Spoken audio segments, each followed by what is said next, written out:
Welcome to TwoQuestions.tv. I'm Susan Marancini-Mo. Joining me today is Elise Keith. She's the founder and resident meeting maven at Lucid Meetings. I love the name. It's a company providing education software and solutions that help organizations run consistently high-performing meetings. And she's also the author of this book, Where the Action Is, the meetings that make or break your organization.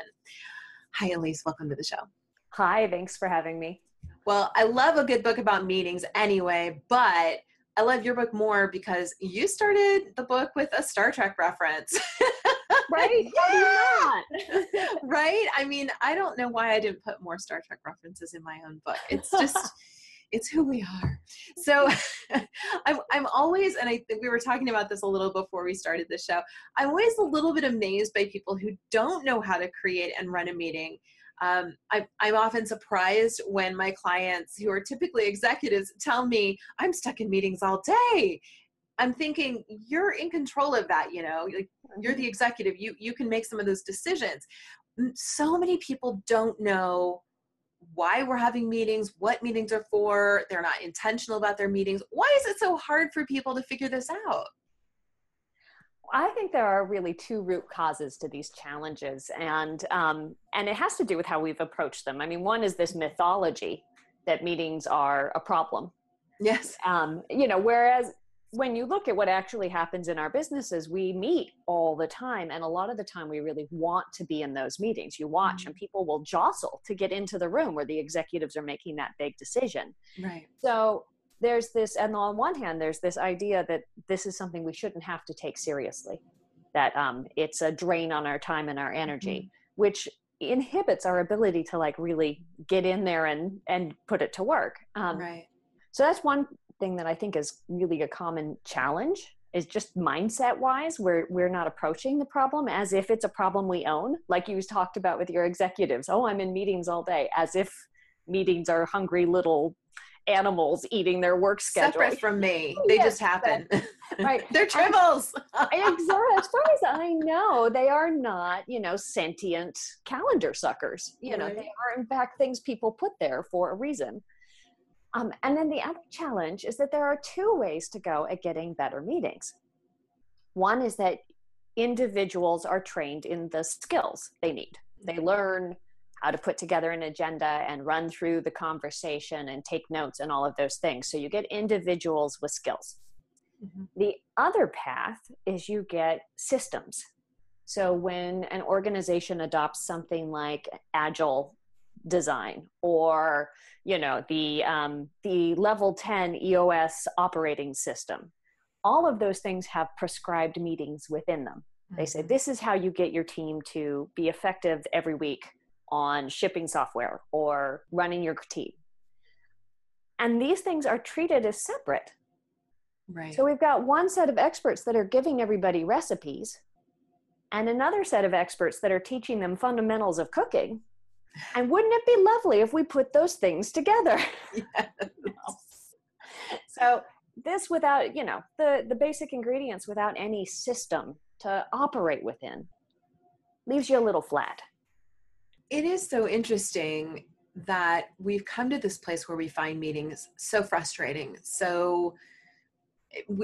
But one of the things that I find so useful about meetings, even though I know clients who are watching, I know I tell you, stop having so many meetings, but there's a value both from the getting things done perspective, but also from the company culture perspective, like connecting with other human beings. After all, you're working with other people, and having that cultural experience and connecting with the people you work with is really valuable. So how do we connect and build the relationships we need and still have useful meetings? Well, I think what you can do is we talked about Star Trek at the beginning, right? Now, if you watch Star Trek or you watch Game of Thrones or you watch any of these different things, the way those teams come together when they meet tells you what their culture is. It tells you their power dynamics. It tells you what matters to them. And when you look at high-performing organizations from the business world, you will see them doing the same things. Mm-hmm. Some organizations will take and they will use their meeting time to help dramatically reinforce their values. So there's a winery and also an investment bank that both start their meetings with a short meditation. It's a statement about caring for themselves as the individual and taking a moment to be present so that they can engage in the work together. And it happens to reinforce their values of being centered, intentional people. Starbucks starts their meeting with a coffee tasting. Of course they do. It's a statement about, we understand our product and what's going out to our customers, right? So there are ways that you can take and pay attention to what matters to your organization and design a system of meetings that both incorporate those values and move the work forward. So I love that. So many people have meetings, so many companies have meetings where it's just, here's the agenda, here's what we have to get done. And there isn't a lot of thought to the culture. And I love just thinking about that is exciting to me. Like, oh, we're going to need to do some things differently in our meetings. We're going to need to think about that. And the intentionality there is so interesting to me. I love that. And I loved your book. I think it's absolutely fantastic. Absolutely should be a reference for every executive that I work with, no doubt. Elise, where can people find you? We are online at lucidmeetings.com.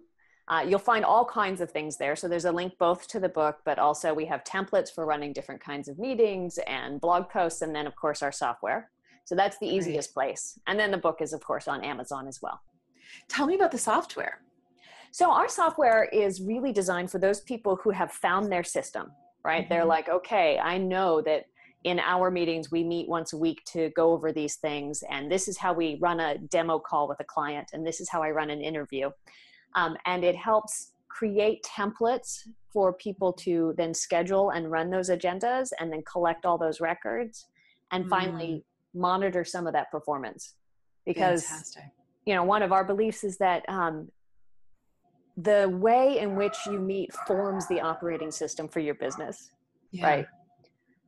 So that's something that needs to be designed and owned by the leadership group. And then you can train people to work within a system. You don't have to hire master facilitators just to be effective, right? Like there's a place for them to grow into and be excellent.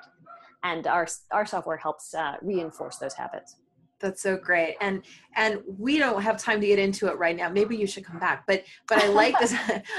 People come back because I love their book so much that, and in fact, I just had an interview with someone who it's the third time he's been on the show. I've had people on the show 4 times because I like their book so much. I'm like, oh, let's get into more. Let's because you have the types of meetings and how to make them effective and the questions. And this book is just so comprehensive. And I just appreciate that so much. So yes, please come back. Anytime. All right. Thank you for joining me today. Viewers, here's the book. Like I said, an indispensable resource that I think every executive really should have on their desk. Learn from this book. Learn how to have better meetings. All right. Thanks for watching. We'll see you next time.